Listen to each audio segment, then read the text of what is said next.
میرے ساتھ جو بھی حادثات ہوئے وہ گھر میں جو ملازمین تھے ان کے ہاتھ ہوئے.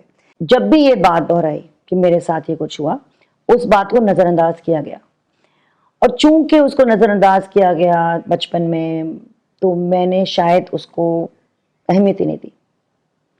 جب قصور کا واقعہ ہوا اور میں نے دیکھا ان بچوں کے ساتھ کس طرح کا سلوک کیا جا رہا ہے، تب میں نے سوچا یہ وقت ہے کہ میں اس واقعے کو خود اہمیت دوں.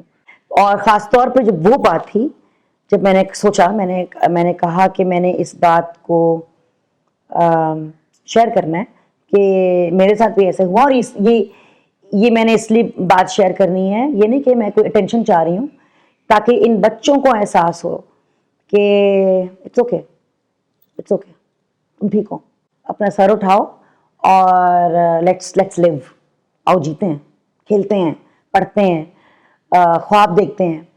تو یہ میرا مقصد تھا. اور اس وقت نہیں، میں نے صرف اپنے دل سے پوچھا اور کسی سے نہیں پوچھا. اس بات کا مجھے احساس ہوا پوسٹ لگانے کے بعد کہ لوگ کتنے بہادر ہیں اور لوگوں کے دل میں کتنا جذبہ ہے اور محبت ہے. جب ایک معاشرے میں یہ بہت زیادہ ہو رہا ہو، جیسے کہ پاکستان میں کچھ زیادہ ہی ہو رہا ہے، دنیا میں شاید کوئی بہت تھوڑے ملک ہیں جو بچے کی ہراسانی کو کلچرل پریکٹس بنا دیں. جب یہ چیز ایک معاشرے میں زیادہ ہو تو آپ سمجھ لیں اس معاشرے میں نفسیاتی بیماری بہت گہری ہے. اس کو روکنے کی کیا طریقے ہیں؟ بہت مختلف طریقے ہیں. پاورٹی ایلیویشن ہے، پڑھائی ہے، سوشل اویئرنیس کیمپینز ہیں، بچوں کو سکھانا ہے کہ اگر آپ کو کوئی بیڈ ٹچ گڈ ٹچ کرے اس میں کیا فرق ہے، اور آپ بول سکتے ہیں اس کے خلاف، کیونکہ بچوں کو بہت ڈر لگتا ہے.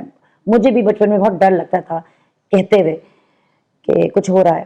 سب سے پہلی بات، آپ اپنے بچوں کو سکھائیں گڈ ٹچ بیڈ ٹچ، تاکہ وہ پہچانیں. دوسری بات، ایک بار بھی اگر حادثہ ہوئے، آپ کے بچے میں اتنی سیلف کانفیڈنس ہونا چاہیے اور آپ پہ اتنا اعتبار ہونا چاہیے کہ وہ آپ کو نہ ڈر ہو کے کہہ سکے میرے ساتھ یہ ہوا ہے، تاکہ چھوٹی بات بڑی نہ بن جائے. تیسری بات، بہت سارے ایسے جگہیں ہیں، ایسے علاقے ہیں جنہیں پتہ ہے کہ ایک معاشرے میں بیماری پھیلی ہوئی ہے، وبا پھیلی ہوئی ہے، یہ ایک وبا ہے. تو بہت ساری چیزیں ہیں اس میں، جس طرح کہ اگر ٹوائلٹس ہیں تو وہ اسکول کے اندر ہوں، سیکیورٹی کیمرے ہوں. تو میرے خیال میں اپنے بچوں کے اوپر نا چیل کی نظر رکھو. اگر آپ کو لگ رہا ہے کہ آپ کا بچہ کچھ خاموش ہے، کچھ تنگ ہے، اریٹیبل ہے، فرسٹریٹڈ ہے، اسے بات کرو.